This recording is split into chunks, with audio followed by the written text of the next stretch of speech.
क्या आपने कभी केपीआई यानी कि की पर्सन ऑफ इन्फ्लुएंस के बारे में सुना है?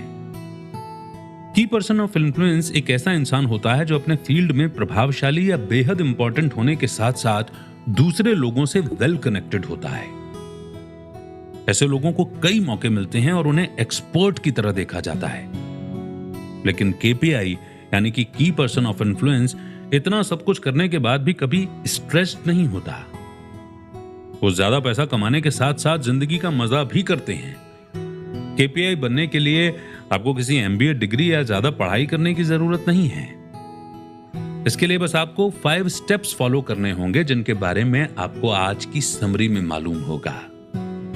तो आज की समरी है की person of influence, the 5 steps method to become one of the most highly valued and highly paid people, जिसे लिखा है केविन हैरिंगटन और डैनियल प्रीस्टली ने। केविन हैरिंगटन ने इन्फोमर्शियल या as seen on TV industry की शुरुआत की थी। वो एक सीरियल एंटरप्रेन्योर, इन्वेस्टर और बोर्ड मेंबर भी हैं। केविन मशहूर टीवी शो शार्क टैंक के पैनल मेंबर भी थे। डैनियल प्रीस्टली एक एंटरप्रेन्योर और एक मल्टी मिलियनेयर हैं। वो डेंट ग्लोबल के फाउंडर और सीईओ हैं। एक कंपनी स्टार्टअप्स को औरों से हटकर बनने में और अपना स्केल बढ़ाने में मदद करती है। तो आइए बिना देर किए शुरू करते हैं आज की बुक समरी, की पर्सन ऑफ इन्फ्लुएंस। जॉन एक एक्सपीरियंस्ड अकाउंटेंट हैं। जब वो 18 साल के थे तो उन्होंने सोचा कि सक्सेस पाने का सबसे अच्छा तरीका है अकाउंटेंट बनना, क्योंकि वो मैथ्स और इकोनॉमिक्स में बहुत अच्छे थे। अब जॉन 40 साल के होने वाले हैं। वो अपने काम में तो बहुत अच्छे हैं, लेकिन लाइफ से फ्रस्ट्रेटेड और नाखुश हैं। जॉन को लगता है कि उन्हें अपने करियर में आगे बढ़ने के लिए और पढ़ाई करने की जरूरत है। दूसरे अकाउंटेंट्स भी ऐसा ही सोच रहे हैं। जॉन के पास अपने काम में कम फीस लेने के अलावा अब और कोई चॉइस नहीं है। बहुत से लोग जॉन जैसे हैं। वो अपने काम में बहुत अच्छे हैं, लेकिन उन्हें अपने काम में एक कमी सी महसूस होती है। उन्हें ऐसा महसूस होता है जैसे वक्त उनके हाथ से निकलता जा रहा है। वो अपने गोल को हासिल नहीं कर पाते हैं और अपनी जिंदगी में ली हुई चॉइसेस पर सवाल उठाने लगते हैं। इस समरी में आप समझेंगे कि चीजों को सही करने के लिए आपको अपनी जिंदगी को पूरी तरह से बदलने की जरूरत नहीं है। आपको आगे पढ़ाई करने या कॉर्पोरेट सेक्टर में और अच्छा करने की कोई जरूरत नहीं है। आप 6 महीने से 1 साल के अंदर अपनी फील्ड में की पर्सन ऑफ इन्फ्लुएंस बन सकते हैं। अपने फील्ड में ज्यादा वैल्यू और पैसा कमाने के लिए जिन 5 स्टेप्स की आपको जरूरत है उन्हें 5 P's कहते हैं। वो हैं पिच, पब्लिश, प्रोडक्ट, प्रोफाइल और पार्टनरशिप। यानी एक अच्छी पिच बनाना, कंटेंट को पब्लिश करना, एक प्रोडक्ट इकोसिस्टम बनाना, लगातार अपने प्रोफाइल को अपडेट करना और पार्टनरशिप बनाना। इन स्टेप्स को फॉलो करने से आप अपना पसंदीदा काम करते हुए ढेर सारा पैसा कमा पाएंगे। आप फुलफिल्ड यानी कि संतुष्ट महसूस करेंगे और आपको पहले से कहीं ज्यादा अपॉर्चुनिटीज यानी कि मौके भी मिलेंगे। दुनिया बदल चुकी है। आपने शायद ध्यान दिया होगा कि फेमस सोशल मीडिया इन्फ्लुएंसर्स ने कैसे अपने कई लॉयल फैंस बना लिए हैं और इससे लाखों कमा रहे हैं। उनमें से कुछ तो सिर्फ 20 से 30 साल के हैं और उनमें से कुछ ने कॉलेज की डिग्री तक पूरी नहीं की है। इससे यह साबित होता है कि आप भी की पर्सन ऑफ द इन्फ्लुएंस बन सकते हैं। वहां तक पहुंचने के लिए आपको सिर्फ 5 P's की जरूरत है। आइए एक एक करके उनके बारे में बात करते हैं। पहला स्टेप है पिच। पिच इस सवाल का जवाब देती है कि आप क्या करते हैं। मशहूर शो शार्क टैंक में एंटरप्रेन्योर्स इन्वेस्टमेंट, एंडोर्समेंट और डिस्ट्रीब्यूशन के लिए शार्क्स के सामने पिच करते हैं, यानी उन्हें अपने प्रोडक्ट के बारे में बताकर उन्हें कन्विंस करने की कोशिश करते हैं। शार्क्स पिच की क्वालिटी और डिलीवरी के बेसिस पर एंटरप्रेन्योर्स को चुनते हैं और उन्हें सपोर्ट करते हैं। अब मान लीजिए कि आप शार्क टैंक में आने वाले उन एंटरप्रेन्योर्स में से एक हैं। आपके पास शार्क्स के सामने पिच करने का सिर्फ एक ही मौका है। आपको उस मौके के लिए पूरी तरह से तैयार रहना होगा। इसमें आप अपने प्रोडक्ट या सर्विस के बारे में बात करेंगे। शार्क्स को यह महसूस होना चाहिए कि आप खुद अपने प्रोडक्ट या सर्विस पर कितना विश्वास करते हैं। अपनी बात रखते हुए आपको पैशनेट और कॉन्फिडेंट होना चाहिए। शार्क्स आपके प्रोडक्ट के बारे में आपसे किस तरह के सवाल पूछ सकते हैं, उस बारे में स्टडी और प्रैक्टिस कीजिए। पिच करने से पहले आप शीशे या कैमरे के सामने बोल सकते हैं। आप अपनी फैमिली और दोस्तों से भी उनका फीडबैक ले सकते हैं। सही रास्ता दिखाने के लिए आप मेंटर्स भी ढूंढ सकते हैं। एडवाइस लेने के लिए ज्यादा एक्सपीरियंस्ड एंटरप्रेन्योर्स के पास जाने से डरे नहीं।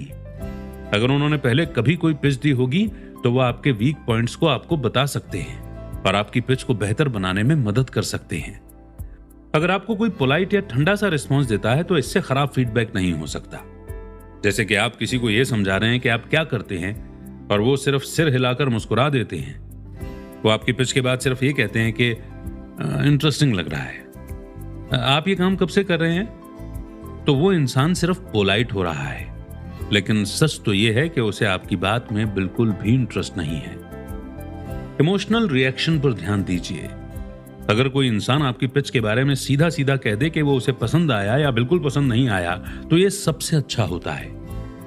आपका आइडिया कभी भी काम नहीं करेगा अगर कोई ऐसा जवाब दे, तो ये एक पोलाइट फीडबैक से कहीं बेहतर है। कम से कम आप ये तो जान पाएंगे कि उस इंसान ने आपकी बात सुनी और उस बारे में सोचा भी। आप उनके नजरिए से काफी कुछ सीख सकते हैं और अपने प्रोडक्ट को बेहतर बना सकते हैं या अपग्रेड कर सकते हैं। बोरिंग मत बनिए, ये जानिए कि आप क्या कर रहे हैं और आप अभी कहां खड़े हैं। आप क्या करते हैं, इस सवाल के अपने जवाब को लेकर क्लियर रहें। एक पावरफुल पिच आपके लिए अनगिनत मौकों के दरवाजे खोल सकता है। अगर लोग आपके विजन पर विश्वास करते हैं तो वो उन दूसरे लोगों से भी आपके बारे में बात करेंगे जिन्हें वो जानते हैं। एक एंटरप्रेन्योर होने के नाते आपको हमेशा पिच करने की जरूरत होगी। आपको potential investors, suppliers, partners, customers और एम्प्लॉयज के सामने पिच करना होगा। आपको उन्हें अपने साथ काम करते रहने के लिए मनाना होगा। हर पिच का मेन गोल होता है अपने पर्पस के बारे में बताना। यही वो वजह होती है कि आप जो कर रहे हैं वो क्यों कर रहे हैं। ये प्रॉफिट कमाने से भी बड़ा गोल होता है। आइए कुछ मशहूर एंटरप्रेन्योर्स के एग्जाम्पल को देखते हैं। माइक्रोसॉफ्ट के लिए बिल गेट्स का मकसद था दुनिया भर में हर घर और हर डेस्क पर एक पीसी का होना। मैकडॉनल्ड्स के लिए रे क्रॉक का मकसद था अगर इंसान चांद पर जाता है तो हम वहां भी मैकडॉनल्ड्स खोलेंगे और लाजवाब बर्गर को अच्छे प्राइस पर बेचेंगे। ओपेरा विनफ्रे का मकसद था दुनिया भर की सभी औरतों के साथ डेली इंस्पिरेशन शेयर करना। तो आप अपने मकसद को कैसे जान सकते हैं? यह आपको सुबह जल्दी उठने पर मजबूर कर देता है और देर रात तक जगाए रखता है। यह इस बात पर डिपेंड करता है कि आप अपना बिजनेस कैसे बनाते हैं और रिजल्ट्स कैसे हासिल करते हैं।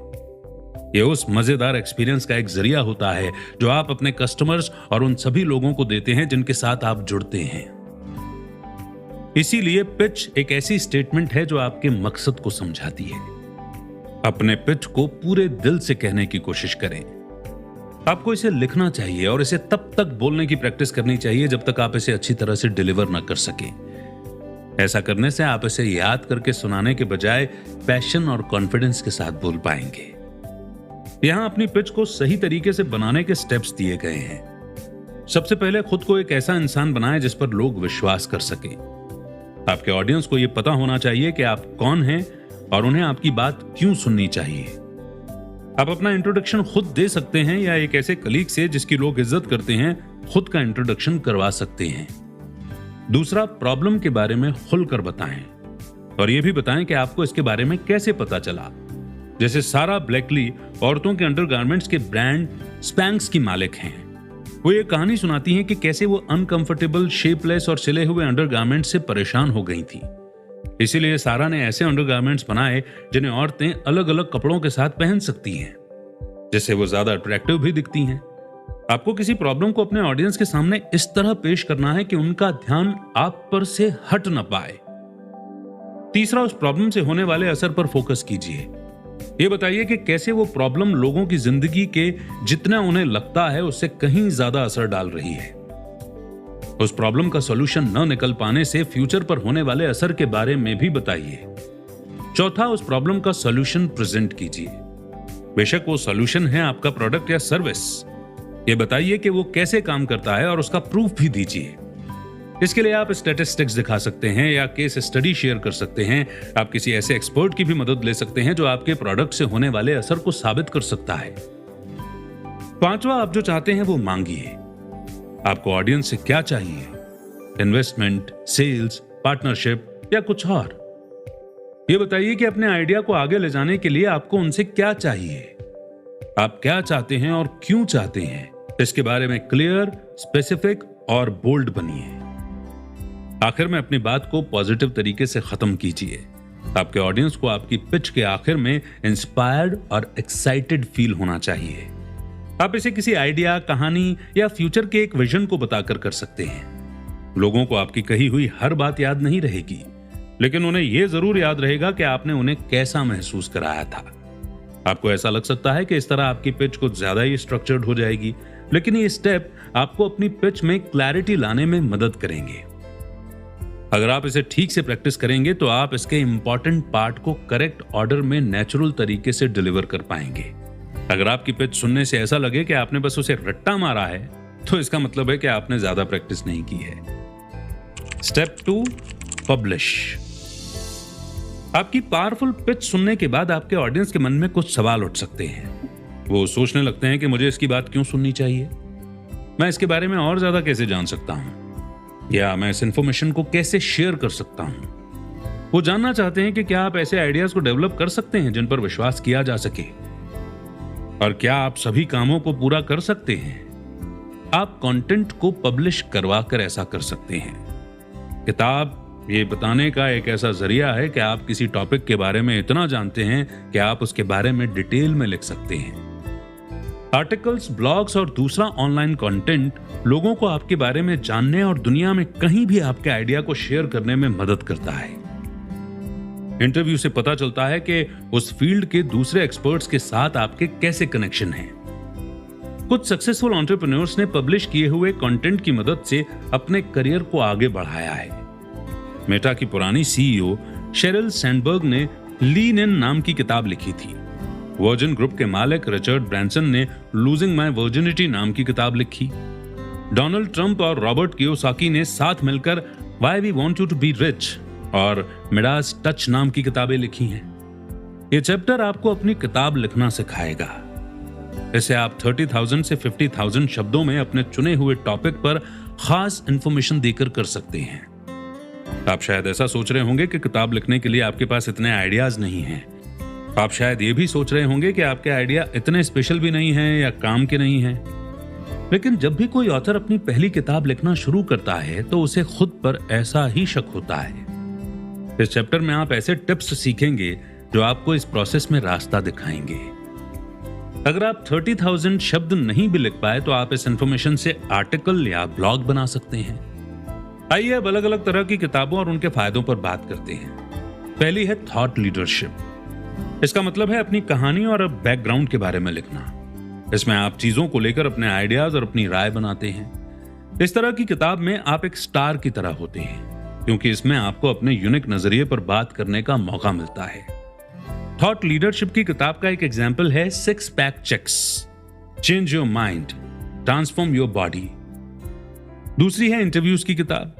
इसमें आप अपनी फील्ड के दूसरे की पर्सन्स ऑफ इन्फ्लुएंस का इंटरव्यू लेते हैं और उनकी कहानी या आइडियाज को दिखाते हैं। ऐसे कई केपीआई होंगे जो आपके सवालों का जवाब देने में खुशी महसूस करेंगे। आप इंटरव्यू को रिकॉर्ड भी कर सकते हैं और इसे पॉडकास्ट या वीडियो जैसे किसी दूसरे प्रोडक्ट के लिए भी इस्तेमाल कर सकते हैं। इंटरव्यूज की किताब का इकलौता नुकसान यह है कि इसमें आप स्टार नहीं होते, लेकिन यह आपको एक ऐसे इंसान के तौर पर साबित करेगी जो अपनी इंडस्ट्री में वेल कनेक्टेड है। तीसरी है टिप्स की किताब। इसमें आप कई आसान सॉल्यूशन और क्विक टिप्स शेयर करते हैं। इसका एक एग्जांपल है reshape, ways to reshape your body and your life.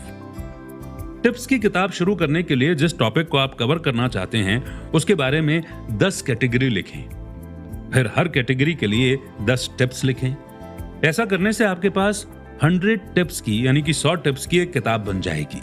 अगर आपने इसे सही तरीके से नहीं किया तो टिप्स की ये किताब आपको बिखरी हुई लग सकती है, लेकिन अगर आपने इसे सही तरीके से किया तो ये पढ़ने में आसान होने के साथ साथ मजेदार भी होगी। आप इन टिप्स को अलग अलग तरीके से लिखकर आर्टिकल्स या ब्लॉग बनाने के लिए भी इस्तेमाल कर सकते हैं। चौथी है पिक्चर बुक या तस्वीरों की किताब। कुछ फील्ड्स को शब्दों से नहीं बल्कि तस्वीरों से बेहतर दिखाया जा सकता है। अगर आप शेफ, पेंटर, फोटोग्राफर या फैशन डिजाइनर हैं तो ये बात आपके लिए बिल्कुल सच साबित होगी। लोग खूबसूरत तस्वीरें देखना पसंद करते हैं। इसका इकलौता नुकसान ये है कि आपको अपनी किताब को हाई क्वालिटी में प्रिंट करना होगा, जो महंगा भी हो सकता है। इसका एक एग्जाम्पल है 7 mistakes people make with their headshot photos, जिसमें ऑथर ने कुछ ऐसे टिप्स शामिल किए हैं जो अच्छे और बुरे हेडशॉट के बीच के फर्क को दिखाते हैं। 5वीं है क्रिएटिव पीस। ये एक फिक्शन स्टोरी या एक लेसन यानी कि सबक सिखाने वाली कहानी हो सकती है। लोगों को अच्छी कहानियां बहुत पसंद आती हैं और इसमें आप जितना चाहें उतना क्रिएटिव बन सकते हैं। इसका एक एग्जाम्पल है if your body could talk, letters from your body to you, जिसमें ऑथर का शरीर उनसे बात करता है। तो आप अपनी किताब के लिए इन अलग अलग तरह की किताबों में से किसी एक को चुन सकते हैं। अगले स्टेप में आपको अपने मैसेज के बारे में डिसाइड करना है। आपकी किताब ऐसी होनी चाहिए जिससे रीडर्स को उनके एक इंपॉर्टेंट सवाल का जवाब जरूर मिले। उनके सवाल कुछ ऐसे हो सकते हैं कि जैसे मैं अमीर कैसे बन सकता हूं, मैं बोलने में ज्यादा कॉन्फिडेंट कैसे बन सकता हूं, या मैं अपना ब्रांड कैसे बना सकता हूं।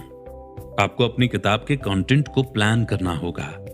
अपने सबसे जरूरी सवाल को एक कागज पर लिखें और रीडर्स के मन में उससे जुड़े किस तरह के सवाल आ सकते हैं उसकी भी एक लिस्ट बनाएं। आइडियाज को चैप्टर्स में बदलें और उन चैप्टर्स में डिस्कस करने वाले टॉपिक्स के बारे में सोचें। इस तरह अपनी किताब प्लानिंग करने के लिए 1 से 2 घंटे लगाने से आपके लिए लिखना आसान हो जाएगा। इस प्रोसेस में कहीं ना कहीं आपको अपने टाइटल के बारे में भी कुछ आइडिया मिल जाएगा। उसे परफेक्ट होने की जरूरत नहीं है। आप 5 पोटेंशियल टाइटल्स की एक लिस्ट बना सकते हैं और उनमें से सबसे अच्छे को चुनने के लिए अपने दोस्तों की मदद मांग सकते हैं। सबसे अच्छा तो यह होता है कि आपके टाइटल को एक की पर्सन ऑफ इन्फ्लुएंस की तरह हाईलाइट करना चाहिए। इस तरह के टाइटल के कुछ एग्जाम्पल हैं प्रोसेस टू प्रॉफिट या विनिंग क्लाइंट ट्रस्ट। फीडबैक और गाइडेंस लेने के लिए आप एक राइटिंग ग्रुप से जुड़ सकते हैं या एक राइटिंग कोच भी ढूंढ सकते हैं। उन लोगों के आसपास रहें जिन्होंने ऐसा पहले किया है। आप उनसे अपनी किताब लिखने और बेचने के बारे में बहुत कुछ सीखेंगे। पहले सिर्फ बड़े पब्लिशिंग हाउस ही बता सकते थे कि कैसी किताबें बेचने लायक होती हैं, लेकिन अब ऐसे कई छोटे पब्लिशर्स भी हैं जो डिमांड के हिसाब से आपकी किताब को प्रिंट करने के लिए राजी हो जाएंगे। आप अपनी किताब को Amazon, iTunes और दूसरे ऑनलाइन प्लेटफॉर्म्स पर भी पब्लिश कर सकते हैं और जब लोग आपको गूगल पर ढूंढेंगे तो वो देखेंगे कि आप एक ऑथर हैं और आपके बारे में और ज्यादा जानेंगे। दूसरे की पर्सन ऑफ इन्फ्लुएंस ज्यादा पैसा कमाने के लिए या अपनी किताबें सस्ते में बेचने के लिए अपनी किताबों को खुद पब्लिश करते हैं। अगर आपकी किताब बेस्ट सेलर नहीं भी बनती है तो भी कोई बात नहीं। जरूरी बात यह है कि आपने एक किताब पब्लिश की और लोग आपको उस टॉपिक पर एक एक्सपर्ट की तरह देखेंगे। जब आपकी किताब दुनिया के सामने आएगी तो आपको इवेंट्स में बोलने या पॉडकास्ट और इंटरव्यू देने के लिए बुलाया जाएगा। आप अपनी किताब की कॉपी अपने क्लाइंट्स और दोस्तों को दे सकते हैं जो आपके लिए और ज्यादा अपॉर्चुनिटीज पैदा कर सकते हैं। स्टेप 3 है प्रोडक्ट। एप्पल इतना सक्सेसफुल क्यों है? क्योंकि उन्होंने करीब 20 सालों से कई बेहतरीन प्रोडक्ट्स बनाए हैं। तेल की कंपनियां इतना पैसा क्यों कमाती हैं? क्योंकि पूरी दुनिया में लगभग 1 सदी से भी ज्यादा वक्त से तेल की डिमांड रही है। अगर हम किसी दूसरी टिकाऊ एनर्जी की तरफ शिफ्ट करते हैं तो इन सभी तेल कंपनियों का दिवालिया निकल जाएगा। और आपने भी शायद पहले अपने प्रोडक्ट को बेचा होगा। हो सकता है कि आपने एक एम्प्लॉय बनकर अपना वक्त भी बेचा हो, या फिर हो सकता है कि आपने अपने क्लाइंट्स को अपनी प्रोफेशनल सर्विसेज बेची हों। यह भी हो सकता है कि आपने पहले प्रॉपर्टी खरीदी और फिर उसे बेचा हो। एक की पर्सन ऑफ इन्फ्लुएंस होने के तौर पर आप ऐसे कई प्रोडक्ट्स बना सकते हैं जो आपके आइडियाज को चारों तरफ फैलाएंगे और आपके बिजनेस को भी बढ़ाएंगे। आपके पास एक प्रोडक्ट इकोसिस्टम होना चाहिए। हम किसी एक प्रोडक्ट को बेचने के बारे में बात नहीं कर रहे हैं, बल्कि प्रोडक्ट्स के एक सेट के बारे में बात कर रहे हैं जो आपके कस्टमर से सबसे ज्यादा वैल्यू पाने के लिए आपस में मिलकर काम करते हैं। ऐसा तब होता है जब आपके पास मुफ्त में देने वाले प्रोडक्ट्स होते हैं, सस्ते प्राइस पर बेचने वाले प्रोडक्ट्स होते हैं और आपके लॉयल फैंस के लिए हाई वैल्यू के प्रोडक्ट्स होते हैं। हर तरह के प्रोडक्ट का एक अलग मकसद होता है। ये रिलेशनशिप बनाना, कुछ सिखाना या किसी आइडिया को इंप्लीमेंट करना भी हो सकता है। प्रोडक्ट का मतलब है एक ऐसा वैल्यूएबल आइडिया जिसे इस तरह से पैक किया गया हो कि लोग उसे आसानी से खुश होकर बार बार इस्तेमाल कर सकें।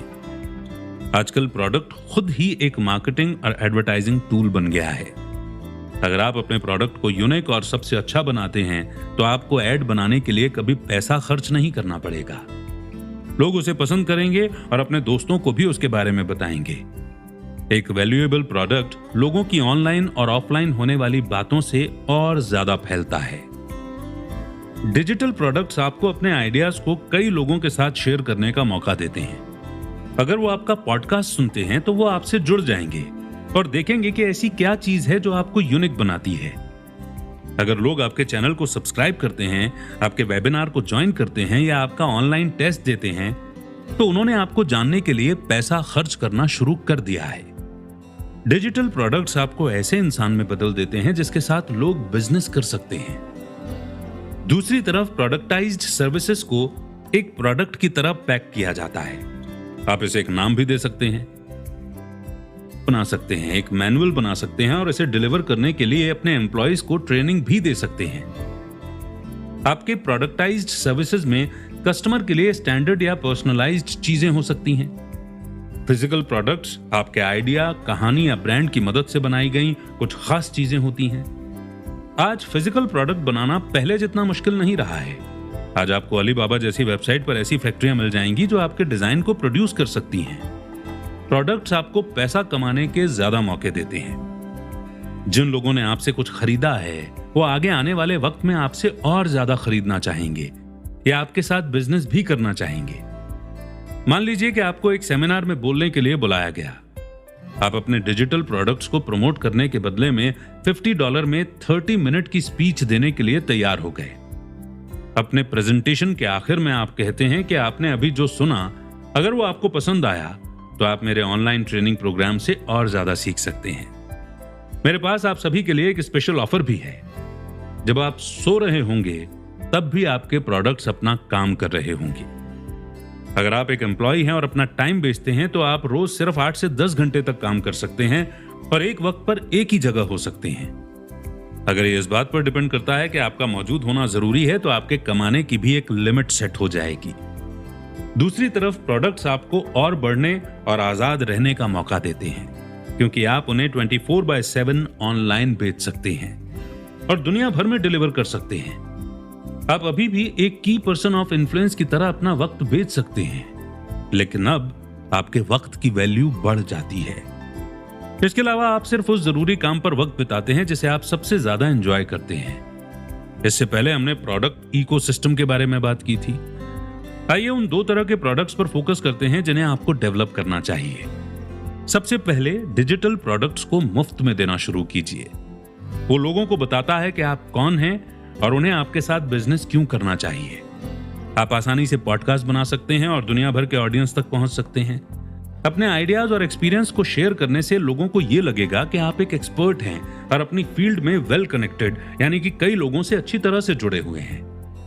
आप एक इंफॉर्मेशन किट भी बना सकते हैं। इसमें वर्कबुक्स और ट्रेनिंग के रिसोर्सेज भी हो सकते हैं। अगर लोग आपसे उन्हें कुछ सिखाने के लिए अक्सर कहते हैं तो यह आपके लिए बिल्कुल परफेक्ट रहेगा। दूसरा मुफ्त डिजिटल प्रोडक्ट जो आप ऑफर कर सकते हैं वो है वेबिनार। ये एक ऐसा ऑनलाइन सेमिनार या पैनल डिस्कशन होता है जिन्हें आप दूसरे केपीआई के साथ बना सकते हैं। आइए आपको कुछ और टिप्स देते हैं। कुछ छुपाइए मत। अपने शानदार आइडिया को सभी के साथ शेयर करने से कभी डरिए मत। जैसे जैसे लोग जानेंगे उनकी दिलचस्पी और भी बढ़ेगी, इसलिए उन्हें नया कंटेंट देते रहिए। अपने आइडियाज शेयर करने से आगे जाकर लोग आपके प्रोडक्ट खरीदने के लिए भी अट्रैक्ट होते हैं। जैसे सभी जाने माने शेफ हर हफ्ते अपनी स्पेशल रेसिपी अपलोड करते हैं ताकि ज्यादा लोग उनके रेस्टोरेंट में आए। आपको सिर्फ एक खास कैटेगरी पर ही फोकस करना चाहिए। ऐसा प्रोडक्ट बनाएं जो लोगों की किसी खास प्रॉब्लम को सॉल्व करे। अगर आपका प्रोडक्ट बहुत आम है तो किसी को भी उसमें दिलचस्पी नहीं होगी। आइए स्पेशल निश यानी कि कैटेगरी का एग्जाम्पल देखते हैं। सिटी किटी बिल्ली पालने वालों के लिए एक ऐसा ट्रेनिंग प्रोग्राम है जो अपने पालतू जानवरों को कूड़े के डिब्बे के बजाय टॉयलेट का इस्तेमाल करना सिखाता है। ये प्रोडक्ट सुनने में तो थोड़ा अजीब लगता है, लेकिन ये सभी कैट लवर्स को काफी पसंद आता है। अभी तक हमने मुफ्त डिजिटल प्रोडक्ट्स की बात की है। अब आइए अपने लॉयल कस्टमर्स के लिए हाई वैल्यू वाले प्रोडक्ट्स बनाने की बात करते हैं। आपने अभी आइडियाज शेयर कर लिए हैं। इसके बाद लोग ये चाहते हैं कि आप उन आइडियाज को इंप्लीमेंट यानी कि लागू करें और उन पर काम करना शुरू करें। जैसे मान लीजिए कि आप एक फिटनेस ट्रेनर हैं जिन्होंने वजन घटाने वाला एक पॉडकास्ट बनाया है। अब लोग आपके जिम में एक्सरसाइज करने आएंगे और रेगुलर ट्रेनिंग के लिए आपसे मिलेंगे। अब आप शायद ये जानते हैं कि अब आपको अपने प्रोडक्ट्स की मार्केटिंग के लिए पुराने मीडिया की जरूरत नहीं है। आपको टीवी, रेडियो, न्यूज़पेपर या बिल बोर्ड्स पर ऐड देने के लिए पैसा खर्च करने की जरूरत नहीं है। आजकल लोगों के पास इतना वक्त ही नहीं है कि वो हर जगह से आ रही इंफॉर्मेशन पर ध्यान दें। इसीलिए इसका सीक्रेट यही है कि आपको अपने प्रोडक्ट में दिलचस्पी रखने वाले टारगेट मार्केट पर ही फोकस करना है। इसमें ऐसे लोग होते हैं जो आपके प्रोडक्ट को इस्तेमाल करने से खुद को रोक नहीं पाते हैं। ये पता लगाएं कि आपके प्रोडक्ट में ऐसा क्या है जो उसे इन लोगों के लिए यूनिक और अपीलिंग बनाता है। इससे पहले हमने कैट लवर्स के लिए पॉटी ट्रेनिंग सेशन के एग्जाम्पल की बात की थी। वो लेजर फोकस मार्केटिंग का एग्जाम्पल है। अपने बिजनेस को पूरी दुनिया में फैलाना नामुमकिन नहीं है। आप अपने प्रोडक्ट को अमेज़न पर बेच सकते हैं, दूसरे देशों में लोकल पार्टनर्स बना सकते हैं या दूर के शहरों के लिए अपने प्रोडक्ट्स का लाइसेंस ले सकते हैं। Step 4, profile.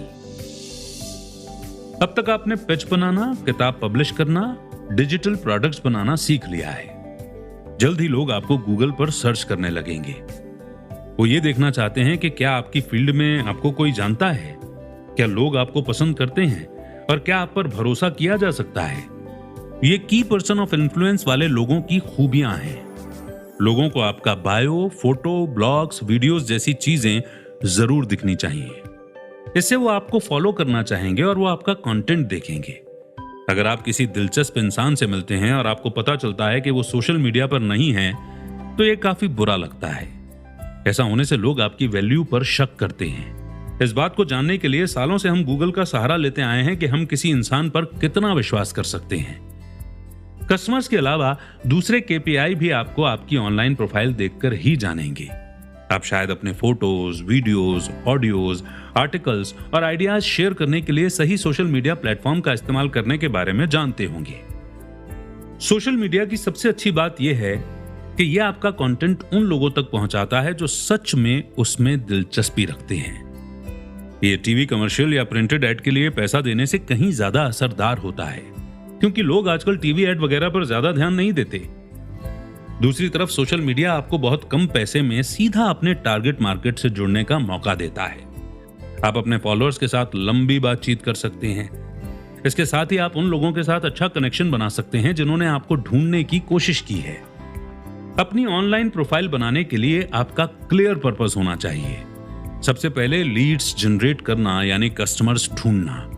यह आपको उन डिजिटल प्रोडक्ट से मिलेंगी जो आपने फ्री में शेयर किए हैं। आमतौर पर आप लोगों से उनका ईमेल एड्रेस मांगते हैं ताकि आप अपने डिजिटल प्रोडक्ट्स उन्हें भेज सकें और उन्हें अपनी मेलिंग लिस्ट में शामिल कर सकें।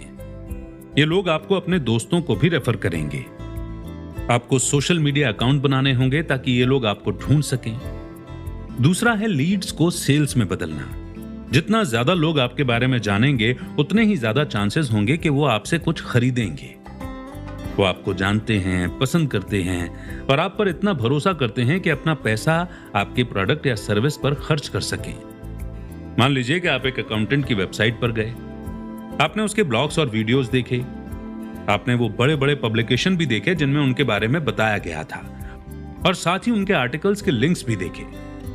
ऐसा हो सकता है कि आप शायद इस अकाउंटेंट की अपडेटेड प्रोफाइल की वजह से उसकी सर्विस को यूज करें। तीसरा मकसद है कस्टमर से ज्यादा पैसे खर्च करवाना। लोग आमतौर पर कार, टीवी खरीदने या फॉरेन ट्रेवल का फैसला लेने में कई घंटे लगाते हैं।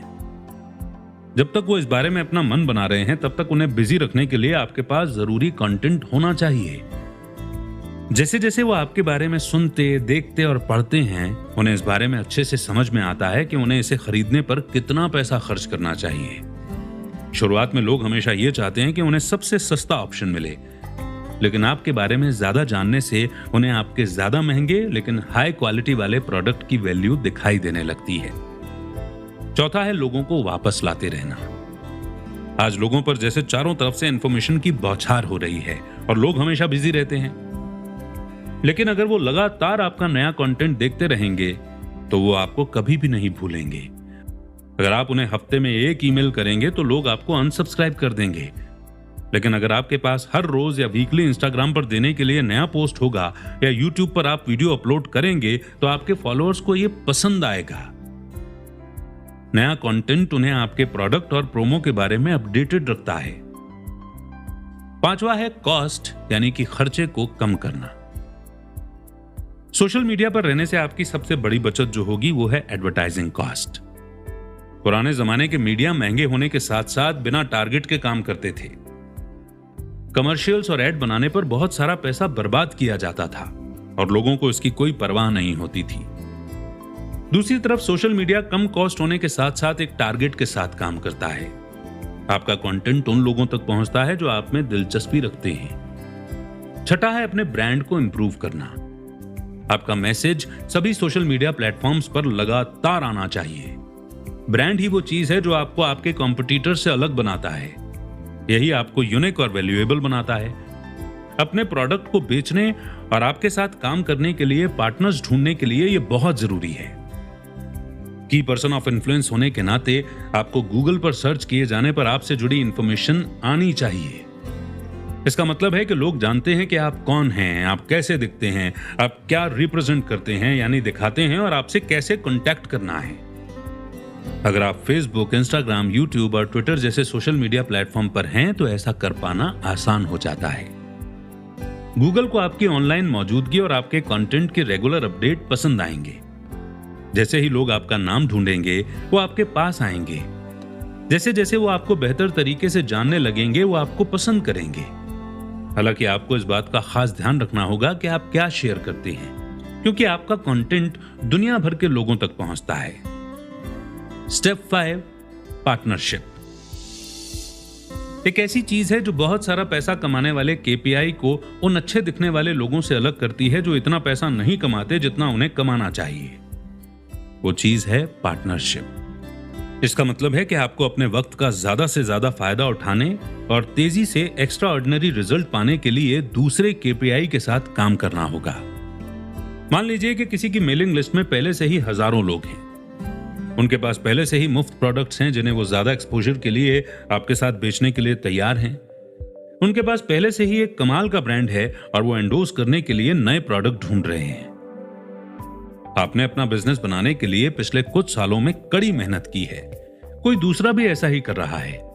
जब आप कोलैबोरेट यानी कि साथ काम करेंगे तो आप अकेले के मुकाबले कहीं ज्यादा पैसे कमाएंगे। पार्टनरशिप की शुरुआत अच्छे इरादे से होनी चाहिए। जिस इंसान के साथ आप काम करते हैं आपको उसकी जरूरतों का सच में ध्यान रखना चाहिए। आपको चीजों को उनके नजरिए से देखना चाहिए और उतना ही एफर्ट लगाना चाहिए जितना वो लगा रहे हैं। अच्छा पार्टनर बनने से आगे जाकर आपको एक की पर्सन ऑफ इन्फ्लुएंस के तौर पर सक्सेसफुल होने में मदद मिलती है। तो केपीआई बनकर आपके पास किस तरह की डील्स हो सकती हैं? सबसे पहला है एफिलिएट पार्टनरशिप। इसमें दूसरे केपीआई आपके प्रोडक्ट को प्रमोट करते हैं और उन्हें हर सेल पर कमीशन मिलता है। आप उन्हें एक ऐसा लिंक देते हैं जो लोगों को आपकी वेबसाइट पर ले जाता है। वो उस लिंक को अपने पोस्ट और वीडियोस पर डालते हैं।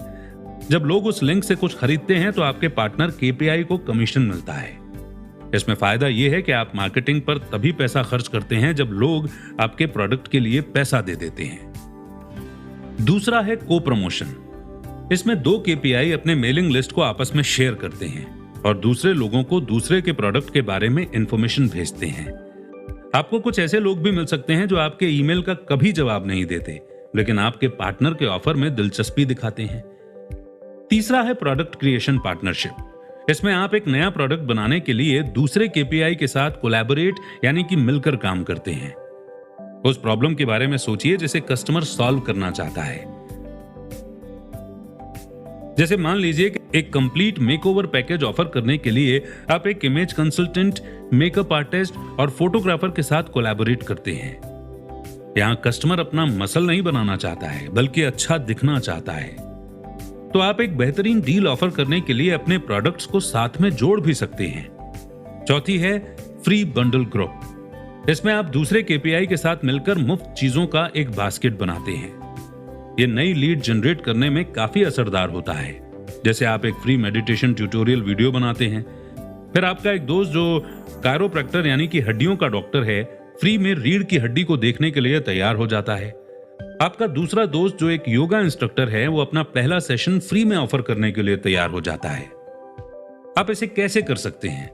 हमेशा ये सोचें कि आप लोगों के साथ कोलैबोरेट कैसे कर सकते हैं, ना कि उन्हें कुछ बेचने के बारे में सोचें। जब आप किसी इवेंट में जाएं तो देखें कि आप लोगों के साथ पार्टनरशिप कैसे बना सकते हैं। उन लोगों से अलग बने जो किसी को कुछ बेचना चाहते हैं। हमेशा ऐसी पार्टनरशिप कीजिए जिसमें दोनों पार्टी को फायदा हो। दूसरे केपीआई से बात करें और देखें कि क्या उनके पास एक बड़ी मेलिंग लिस्ट है, या एक ऐसा प्रोडक्ट है जो आपके प्रोडक्ट को किसी तरह पूरा कर सकता है, या एक अच्छा ब्रांड है या डिस्ट्रीब्यूशन चैनल है। आप सही पार्टनर्स को ढूंढकर ज्यादा पैसा कमाएंगे। इवेंट्स में जाने के अलावा आप रोज 3 केपीआई से कांटेक्ट करने की आदत भी बना सकते हैं और देख सकते हैं कि आप उनके लिए क्या कर सकते हैं। एक पोटेंशियल पार्टनर से मिलने के लिए यहां कुछ टिप्स दिए गए हैं। किसी अच्छे रेस्टोरेंट या होटल में वेन्यू सेट करें। यह आपके या उनके ऑफिस से कहीं बेहतर होता है, क्योंकि बाहर मिलने का मतलब है कि आप दोनों कुछ एक जैसा सोचने आए हैं। ये ऐसी सिचुएशन का माहौल बनाता है जिसमें दोनों पार्टी फायदे में रहती है। एक सिंपल सा गिफ्ट लेकर जाइए। ये एक ऐसा जेस्चर है जिसका मतलब है कि आप अपने पोटेंशियल पार्टनर की जरूरतों के बारे में सोचते हैं। एक गिफ्ट आपकी किताब की एक कॉपी या कोई आर्टिकल हो सकता है जिसमें उन्हें दिलचस्पी हो सकती है। पहले दोस्ती कीजिए। उस इंसान के बारे में कोई ऐसी बात ढूंढिए जो आपको पसंद हो और दोनों के फायदे के बारे में बात कीजिए। इसके बाद आप नेगोशिएट करना शुरू कर सकते हैं। जिन चीजों से आप समझौता नहीं कर सकते, मीटिंग से पहले ही उन पर बात कर लीजिए। अपने डील ब्रेकर्स को लेकर क्लियर रहिए। अगर आपने किसी को मीटिंग के लिए बुलाया है तो खुद बिल चुकाइए। यह दिखाता है कि आप उस इंसान के वक्त को वैल्यू देते हैं। इसके बाद आता है फॉलो अप करना। इसका मतलब है कि अपने शब्दों को एक्शन में बदलिए। जैसे आपने उस इंसान से कहा कि आप उन्हें अपने किसी दोस्त से मिलवाएंगे, तो ईमेल भेजिए और मीटिंग से निकलने के तुरंत बाद उन्हें एक दूसरे से कनेक्ट कीजिए। इससे पता चलता है कि आप एक ईमानदार इंसान हैं और सच बोलते हैं। और अब वो मोड जिसे हम कहते हैं कंक्लूजन, यानी कि जितने भी चैप्टर्स हमने पहले सुने और पढ़े, उन की पॉइंट्स को हम यहां पर रिवाइज करेंगे।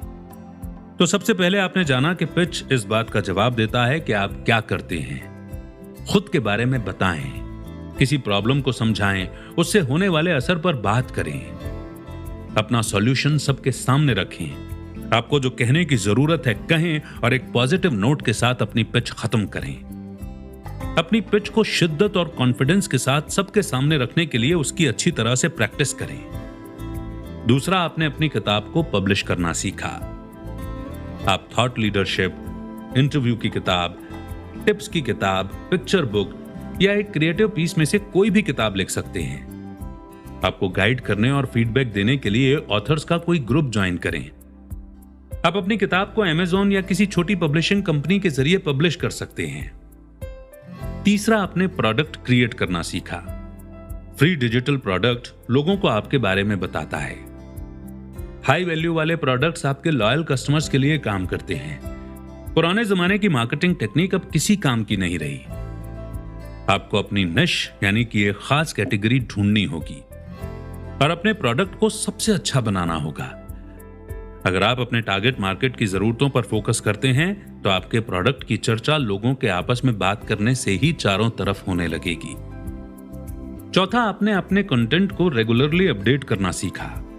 सोशल मीडिया पर होने से आपको लीड्स जनरेट करने में, लीड्स को सेल्स में बदलने में, ज्यादा पैसा कमाने में, लॉयल कस्टमर्स बनाने में, एडवर्टाइजिंग कॉस्ट को कम करने में और अपने ब्रांड को मजबूत करने में मदद मिलती है।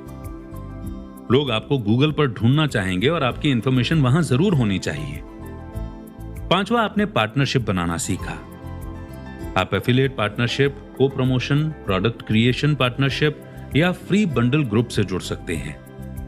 पार्टनर ढूंढने के लिए आप इवेंट्स में जा सकते हैं या हर रोज 3 केपीआई से कांटेक्ट कर सकते हैं। हमेशा कोलैबोरेट करने की कोशिश कीजिए। कुछ बेचने पर ज्यादा ध्यान मत दीजिए। की पर्सन ऑफ इन्फ्लुएंस बनने या अपने फील्ड में ज्यादा पैसा कमाने वाला और सबसे ज्यादा वैल्यूएबल इंसान बनने के लिए आपको इन 5 स्टेप्स की जरूरत है। सिर्फ इन 5 पीस को याद रखिए: पिच, पब्लिश, प्रोडक्ट, प्रोफाइल और पार्टनरशिप। जब आप इस मेथड को फॉलो करते हैं तो आप क्लैरिटी, क्रेडिबिलिटी, विजिबिलिटी, ग्रोथ और प्रॉफिट कमाएंगे। इससे आप ज्यादा पैसा कमाएंगे। अपने फील्ड में आपको सब पहचानने लगेंगे और आपके पास ज्यादा अपॉर्चुनिटीज आने लगेंगी। सबसे बड़ी बात तो यह है कि इसमें आपको मजा भी आएगा। उन केपीआईज के बारे में सोचिए जिन्हें आप पसंद करते हैं। आप भी उनके जैसा बन सकते हैं। आपको सिर्फ 5 P's को फॉलो करते रहना होगा। उसके बाद आपको बस एक्शन लेना है। कमाल की बात है, यह समरी उस लाइन से फिनिश हुई है जो मैं हमेशा हर समरी के एंड में आपको कहता हूं कि लर्निंग को लाइफ में प्रैक्टिकली इंप्लीमेंट करना है, यानी कि एक्शन तो लेना ही होगा। क्योंकि इस समरी ने भी बहुत सारे पॉइंट्स हमें बताया है, हमें गाइड किया है, जिसकी वजह से आई एम डैम श्योर के एंथुजियाज्म में आप होंगे ही होंगे। मगर वो एंथुजियाज्म धरा का धरा रह जाएगा अगर हम एक्शन नहीं लेंगे तो, क्योंकि बैलून में से गैस धीरे धीरे निकल ही जाती है ना। और कई लोगों का जोश तो फिर सोडा वाटर जैसा हो जाता है। सोडा ओपन किया, बहुत सारा फिज निकला और उसके बाद सारा जोश ठंडा। तो उम्मीद करता हूं कि समरी आपको बेहद पसंद आई होगी। पहला एक्शन आपको यही लेना है, आपको कमेंट सेक्शन में लिखना है कि कौन सा पॉइंट आपके लिए बल्ब ऑन मोमेंट था। जय हिंद, जय भारत।